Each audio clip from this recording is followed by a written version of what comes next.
He didn't bark.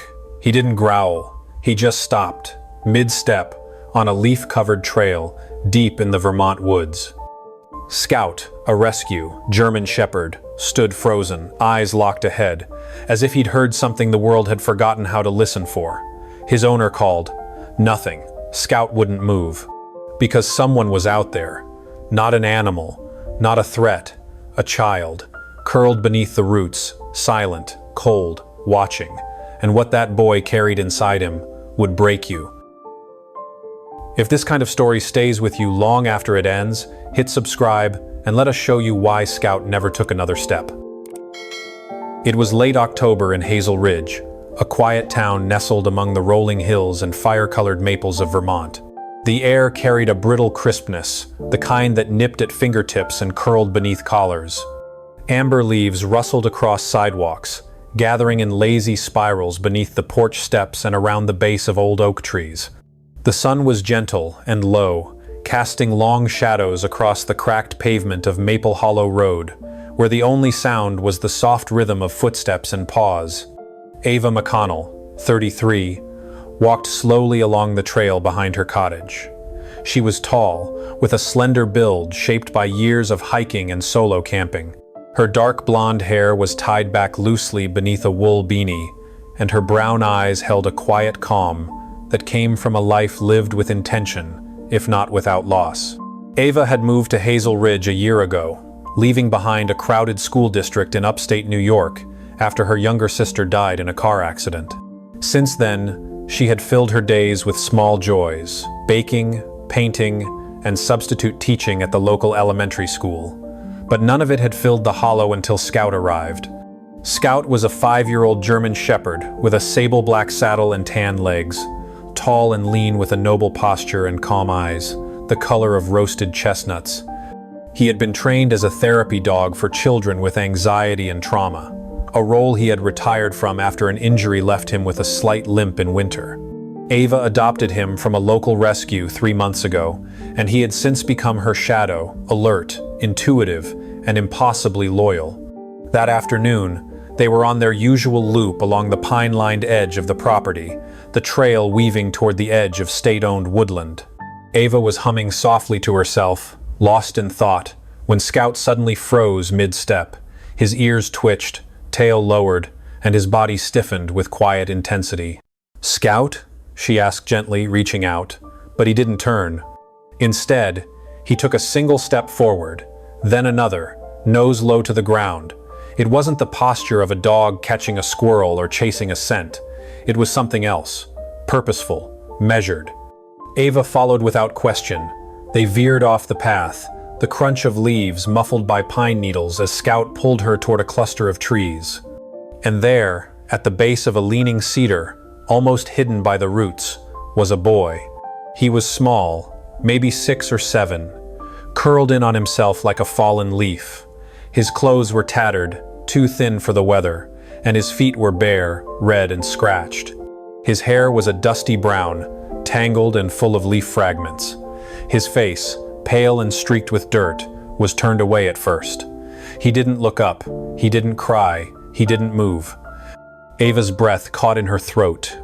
"Oh my God," she whispered, falling to her knees beside him. Hey, sweetheart, can you hear me?" The boy flinched but did not speak. Ava reached for her phone, but there was no signal here, not this deep in the woods. She wrapped her coat around him instead, her hands trembling. Scout stepped in slowly, head lowered. The boy turned his head, and for the first time Ava saw his eyes. Wide, glassy, frightened, but fixed entirely on Scout. Then something strange happened. The boy leaned forward and pressed his forehead gently against Scout's chest. No words, no sound, but the contact was deliberate. Scout stood still, solid as stone, letting the boy cling to him without shifting a muscle. "We need to get him help," Ava murmured, mostly to herself. She didn't dare move too fast, but with gentle coaxing and Scout walking just ahead, the boy allowed himself to be led back through the woods, wrapped in Ava's coat, barefoot and silent. By the time they returned to her cottage, dusk had begun to settle in. Ava called the sheriff's office, then the local child protective services. But the boy, Even under warm light and blankets and a cup of soup untouched in front of him, never said a word. He kept close to Scout, sitting beside the dog on the rug, one small hand tangled in the fur at Scout's neck. When Deputy Alan Burke arrived, tall, red-cheeked, with a sheriff's badge and kind eyes, the boy shrank back until Ava quietly asked Scout to sit beside him again. Only then did the child remain calm. No name, no shoes, no ID, Burke muttered softly as he took notes. And not a word from him? Not one, Ava said, but he trusts Scout. Burke nodded slowly. Well, dogs know things, maybe more than we do sometimes. And so, the boy stayed the night, curled beside Scout on a makeshift bed of fleece blankets and pillows. Ava sat on the armchair nearby, watching as the two breathed in slow, perfect rhythm. She didn't know who the boy was, or where he came from, but she knew, somehow, that Scout had brought her to him for a reason, and she would find out why. The following morning broke slow and gray, with frost curling like lace across the corners of Ava's cottage windows. Inside, warmth bloomed from the old cast-iron stove and the quiet hum of the kettle, but the stillness carried a weight that had not lifted overnight. Scout lay stretched out beside the couch, one eye open, the other flickering in a half-sleep. His ears twitched whenever the boy stirred. The child had slept without words, clinging to the thick fur of Scout's neck like a lifeline. Now he sat upright, wrapped in one of Ava's soft wool blankets, unmoving but alert. His eyes were wide, wary, the kind that seemed to search a room for threats even when nothing moved. Ava knelt nearby with a bowl of oatmeal, adding a drizzle of honey and a sprinkle of cinnamon, hoping the warmth would be enough to coax the boy into eating. He didn't reach for it. He didn't even glance at her. But when Scout stood, stretched, and padded over to sit beside her, the boy's eyes followed him. Ava gently pushed the bowl toward Scout, letting him sniff. Then she turned back to the boy and offered the spoon. The boy looked between them, hesitated, and slowly reached for the bowl, holding it like it was something foreign. He took a tiny bite, then another. Ava's breath caught in her throat with relief. Deputy Burke had called earlier to say a social worker would be arriving by mid-morning to evaluate the situation. Until then, it was just Ava, the boy, and Scout. She sat quietly on the rug, arms resting on her knees, careful not to make sudden movements. She watched the way the boy's small hand remained close to Scout's paw, barely brushing it. That connection was no coincidence. She had seen it before during her years as a teacher, the way some children, too hurt to speak to people, would open up around animals. When the knock came, Scout was already at the door, ears up but relaxed. Ava opened it to reveal a tall woman in her late 40s, dressed in a weathered gray coat and thick-soled boots. Her name was Meredith Quinn, a state-appointed child protection worker with 30 years of experience and a face lined with quiet determination. Her auburn hair was streaked with silver and tucked into a neat braid. She introduced herself with a calm voice and a soft smile that didn't waver under pressure. Ava led her inside, offering coffee, which Meredith declined with a polite shake of the head. She crouched carefully, not in front of the boy, but slightly to the side, respecting his space. "Hi there," she said gently. "I'm Meredith. You don't have to talk to me if you don't want to. I just want to make sure you're okay." The boy didn't react. Meredith watched him for a moment longer, then turned her gaze to Scout. "But I can see you've got someone watching out for you." Scout blinked slowly and settled back onto the rug, close but not crowding the child. Meredith reviewed the notes Ava had taken, the time and place where they found him, his condition, and his complete silence. She scribbled a few things in her worn leather notebook and then nodded. "I've seen children like this," she murmured, mostly to Ava. "They don't always have bruises, but something deeper keeps them quiet. Trust takes time." She stood and studied the boy again. "Has he made any sounds? Cried? Spoken in sleep?" Ava shook her head. "Number, not even a whisper, but he's calm around Scout, almost like he's the only one he trusts." Meredith's eyes softened. "Then let's not force him. We'll list him as unidentified for now and keep him here, under emergency foster status, until we know more. There's no sign of active abuse, and he seems stable. I'll file for a temporary placement order so you can keep him in your care until we learn who he is." Later that afternoon, the boy sat in Ava's living room with a small toy car she had found in the attic, rolling it gently along the edge of the coffee table. Scout sat beside him, head resting on his front paws, eyes quietly following the movement. Ava watched from the kitchen, a bowl of bread dough beneath her hands. She wasn't sure why, but something in the boy's eyes tugged at her, like an echo she couldn't name. When she called Scout to dinner and filled his bowl with kibble mixed with warm broth, Scout didn't move. The boy noticed. He looked at Ava, then at the bowl. Quietly, he picked it up, walked it over to Scout, and placed it in front of him. Scout sniffed once and began to eat. Ava felt a chill rise in her chest that had nothing to do with the cold. She realized that this silent boy, this child who hadn't spoken or cried or even asked for help, had just spoken the only way he could. Through action, through care. And it had been Scout who taught him that language. That night, she tucked the boy into the spare bed again, Scout curling at his side without instruction. She sat on the edge of the doorway, watching them. "You don't have to tell me who you are," she whispered into the room, "but I think Scout already knows." 3 days had passed since the boy had arrived, and though he remained silent, something in his demeanor had shifted. He no longer flinched at the sound of Ava's voice or clung as tightly to Scout's fur when he slept.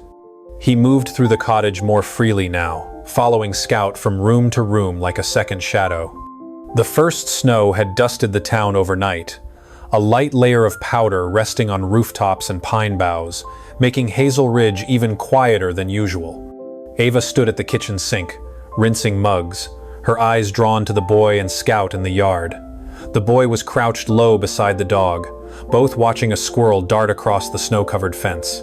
There was no laughter, no words, but in the boy's posture, a slight lean forward, fingers digging into the cold earth, Ava saw a curiosity returning. Later that morning, while digging through her hall closet for extra mittens, Ava found an old woven basket of scarves, hats, and worn winter gear. She called softly to the boy and offered him the basket, hoping he'd choose something to keep warm. He didn't respond immediately, just looked into the tangled pile of wool and fleece. Then his hand paused over a navy scarf but moved instead to a small, hand-stitched flannel square, an old bandana, faded green with blue stars. He pressed it to his cheek briefly, then tucked it into his coat pocket without a word. That same afternoon, Scout scratched insistently at the back door, something he rarely did. Ava let him out, expecting a routine loop around the yard, but the German Shepherd moved with more focus than usual. The boy was already tugging on his boots to follow. Ava wrapped herself in a parka and joined them as they headed toward the trail behind the house. The woods were quiet, except for the occasional creak of snow melting on branches. Scout led the way, nose low, weaving between trees until they came to a shallow slope where the earth had been disturbed. Ava remembered this spot. It was where they had first found the boy. Now, Scout circled a few feet to the left of that tree and began digging gently near a rock half buried in frost. The boy watched him, eyes wide, then knelt and reached into the soil with his own hands. Together, they unearthed something soft.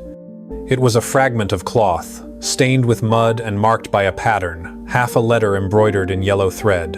A capital E or maybe an M, it was hard to tell. The fabric was thick, like a blanket or a scarf. The boy clutched it, fingers trembling, and for a brief second, he looked at Ava, not with fear but something close to longing. He didn't speak, but his eyes spoke volumes. He remembered this cloth. He had known it once. Ava's heart ached with the weight of that moment. She knelt beside him and placed a gentle hand on his shoulder. "We'll keep it safe," she whispered. "You're not alone now." That evening, as the snow thickened and the wind began to howl gently outside the windows, Ava made soup and toasted bread while the boy sat beside the fire with Scout. The cloth they had found now rested folded on the table, cleaned and drying beside a lamp. Ava stared at it as she ate, trying to make sense of its significance. It wasn't just a scrap, it was a clue. A piece of wherever the boy had come from, and it hadn't been far. After dinner, Ava opened the old cedar chest at the foot of her bed where she kept art supplies and pulled out a sketch pad. She sat beside the boy on the rug and gently nudged it toward him, along with a small tin of colored pencils. He looked at it, then at her, then slowly picked out a blue pencil. Without speaking, he began to draw, not people or houses, but a shape, long, slanted, with windows and a steep roof, a building of some kind, surrounded by tall trees. At the base of the page, he drew a swing hanging from a branch. It was simple, but something in the details felt too precise to be imagined. Ava studied it, heart quickening. "Is this where you came from?" she asked softly. The boy didn't respond, but he slid the drawing toward her and pointed at the swing.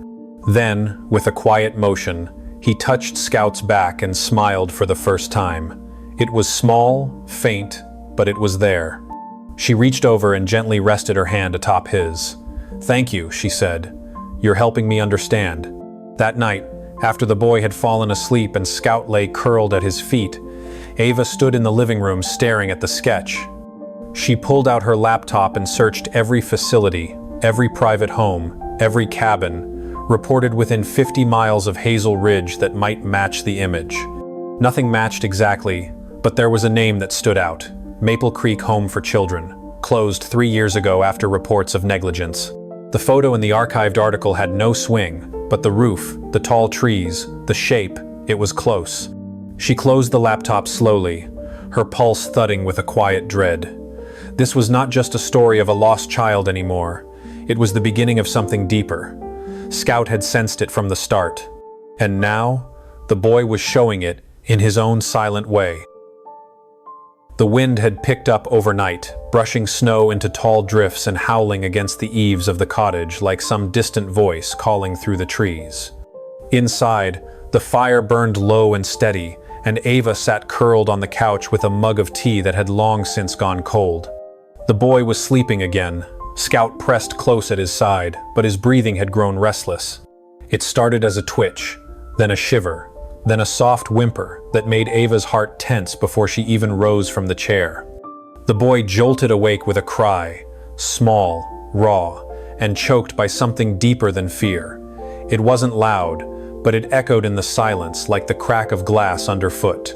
His eyes were wide, staring into a darkness only he could see, his body curled into itself as though trying to disappear. Scout was already on his feet, nuzzling the boy's shoulder, licking gently at the side of his face, and slowly, the tremors began to fade. Ava sat down beside them, close enough to offer comfort, not close enough to startle. She didn't speak. She knew there were no words yet.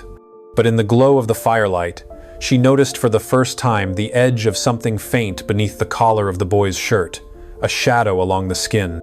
When she gently asked if she could check, he didn't resist. She lifted the fabric and stilled. There were thin scars along his back, faded, not fresh, but unmistakable, not accidental, not from falling or climbing trees. These were the kinds of marks left by repetition, by something or someone who meant to leave a reminder. Her stomach turned. She covered him again gently, brushing his hair back. "You didn't deserve that," she whispered, and Scout pressed closer.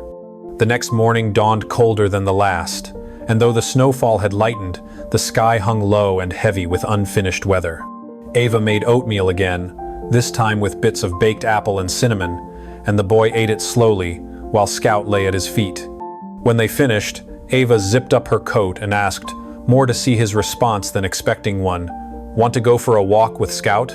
The boy glanced at the leash, then at Scout, and after a moment, nodded. It wasn't a long walk, just enough to stretch through the edge of the trees behind the house. Scout led, as always, his steps quiet but intentional. But instead of wandering the usual route, he stopped short at a fork in the path Ava hadn't taken in months.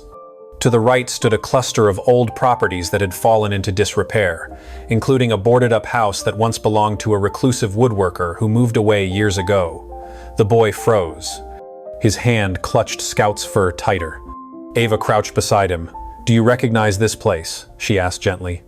He didn't answer, but his eyes never left the second house on the left, its shutters hanging loose, the roof bowed slightly with age.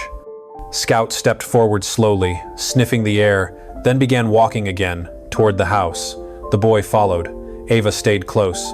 The yard was overgrown, the steps half buried in snow. Scout approached the side of the house instead of the front, nose pressed low to the ground, tail stiff.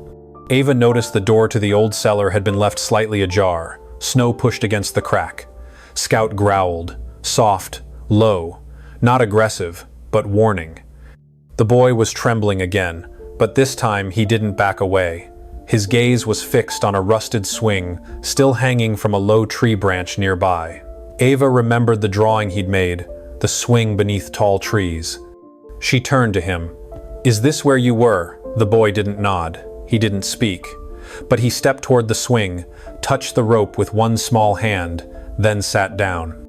His boots barely scraped the snow. Scout sat beside him, alert but calm. Ava looked at the cellar again, then back at the boy, whose eyes had grown distant, not afraid now, just tired. A long silence stretched, filled only by the sound of wind through brittle branches.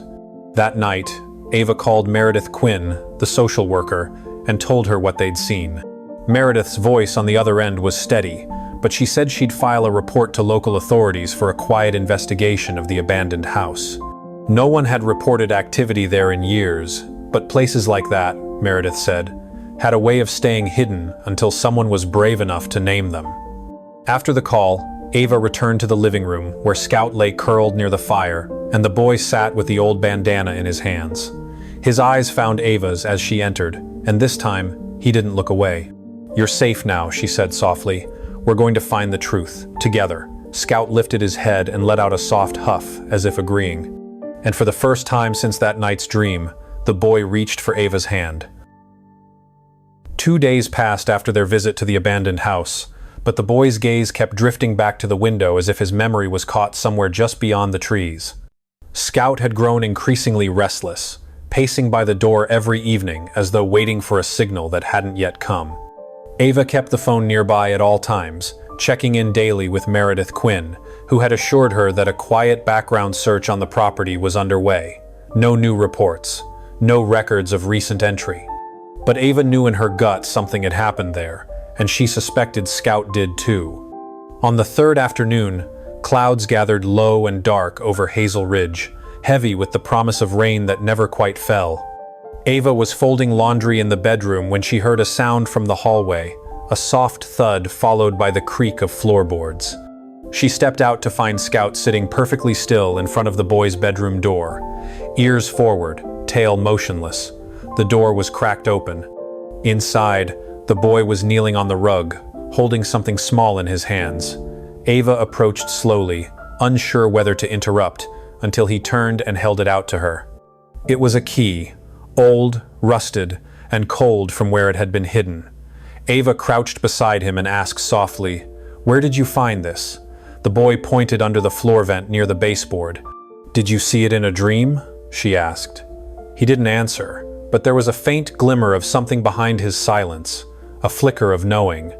Scout came forward and sniffed the key, then let out a quiet chuff, as if confirming its importance.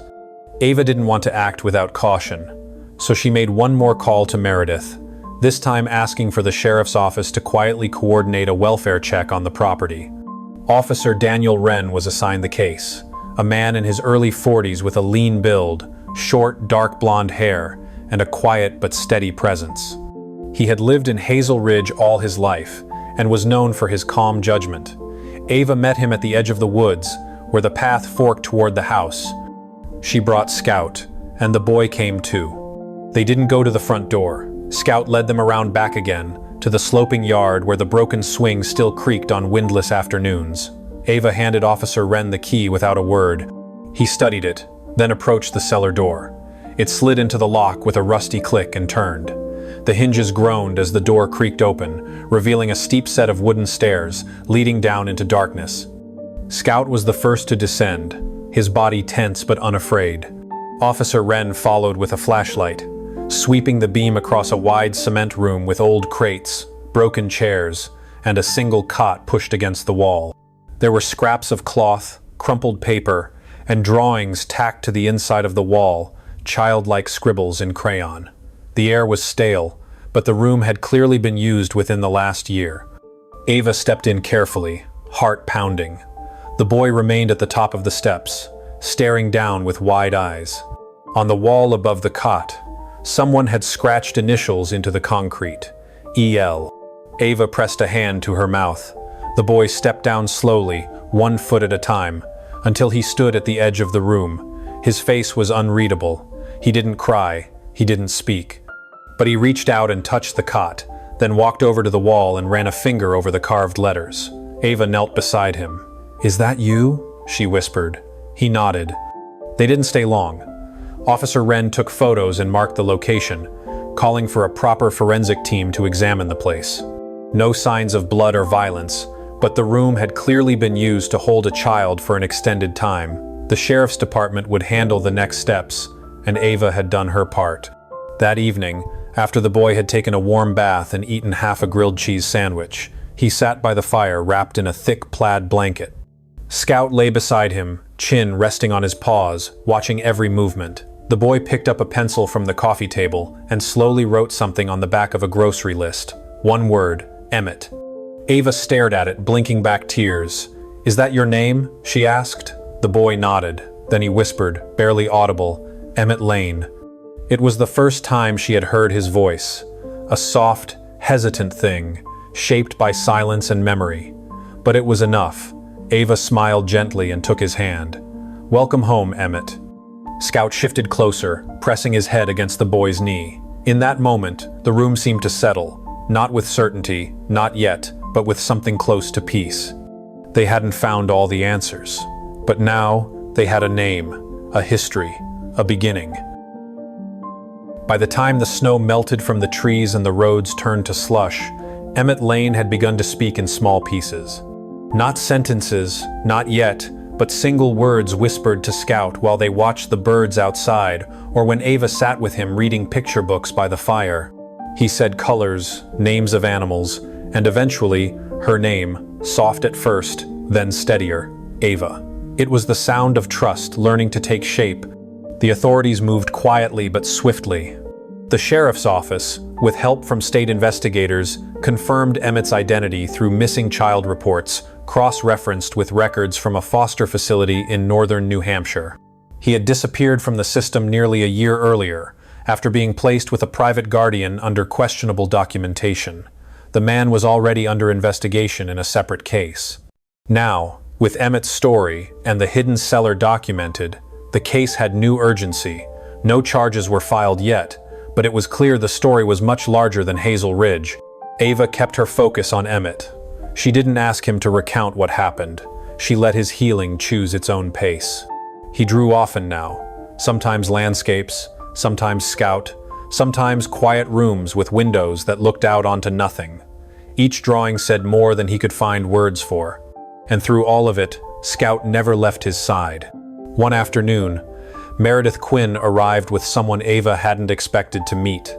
Her name was Louise Nolan, a woman in her late 60s with silver hair pulled into a low bun and eyes that matched Emmett's wide, storm-colored, and quietly searching. She wore a blue wool coat and held her purse with both hands like a shield across her chest. She was Emmett's grandmother, a maternal relative long thought unreachable. According to the records, she had filed for custody a year ago but was never notified of his transfer out of state. Her voice trembled when she spoke to Ava. "I didn't know he was gone. They told me he was with a family. I wrote letters. I got no reply. Then one day, nothing." Her hands shook. Ava offered her tea and time. Emmett came into the room on his own. He was holding Scout's leash but let it go when he saw the woman. His eyes didn't narrow in fear, just curiosity. Louise knelt, slowly, as if afraid her movement might startle him. "My name is Louise," she said, voice catching. "I'm your grandma, sweetheart. I've been looking for you for so long." He studied her face, and for a long moment, said nothing. Then he walked over and touched her hand, just once. Louise's eyes filled with tears. She didn't cry aloud.